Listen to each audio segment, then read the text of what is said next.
Okay, so we're here with former England women's rugby captain Catherine Spencer. You've become an ambassador for the Legends Rugby Festival this summer. Could you tell us a little bit about it and what your role is going to be? Yeah, so I was at the festival last year as well. Played myself as well in the women's competitions, which was sevens. Happened also to be the hottest day of the year, which was truly lovely. It's just a great day, great family environment, playing a bit of rugby, playing alongside mates and enjoying the evening afterwards. So it was a fantastic day last year and I'm sure it's going to be even better this year. But yeah, as you say, I'm ambassador for Legends Rugby.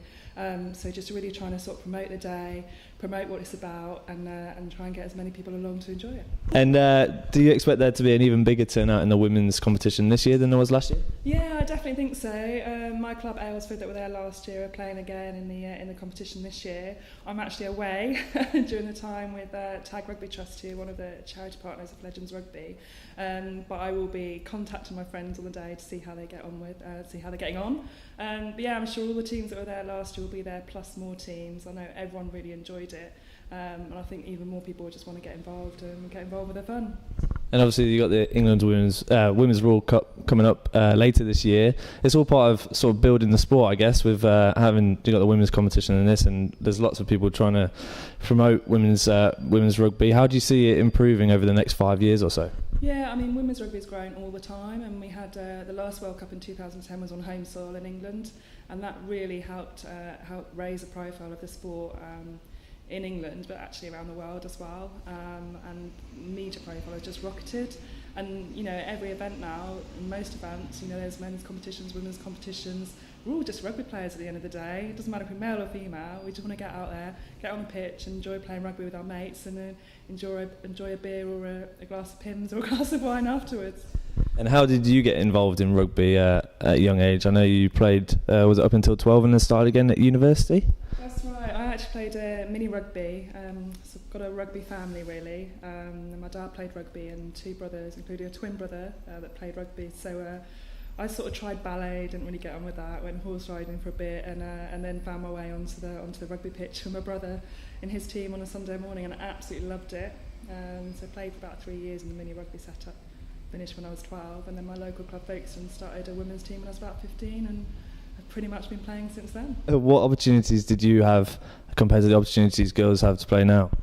Yeah, well, when I got to 12, when I finished playing mini rugby, I had to stop. I had no choice. There was no rugby for girls, and now it's completely transformed. There's under 13s, under 15s, under 18s, so girls can carry on playing right through until adult rugby, and it's really nice to see, and that's also growing massively in schools as well. It's just becoming an accepted sport that girls and boys can play rugby, both starting off with tag rugby and then progressing through into contact rugby.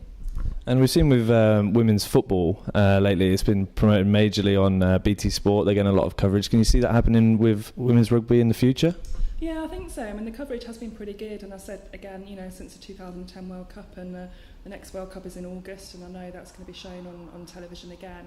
So it's opportunities for people to see high standard women's rugby on telly, and I think there's a desire for people to see it out there, along with other women's sport, and there's kind of no excuses to show it anymore. And then the skill level is so high that it really deserves an audience. And looking ahead to the World Cup, you played in 2 World Cup finals, unfortunately, on the losing end. How do you see the World Cup going? Who's the favourites? And can England beat New Zealand for a fourth time lucky? Oh, yeah, so New Zealand, they always manage to time it quite well at World Cups. Some would argue, unlike their male counterparts. But yeah, so they've won the last 3 World Cups, and the last 2 World Cup finals that I've been involved with, you know, we've lost narrowly to New Zealand, and it was always fairly a dead cert that it'd be an England-New Zealand final, and I'm not sure we can say that this year. I mean, England have been playing well, but France beat England in the Six Nations this year. Ireland are playing really well. America and Canada are always really strong teams. America, a very physical team.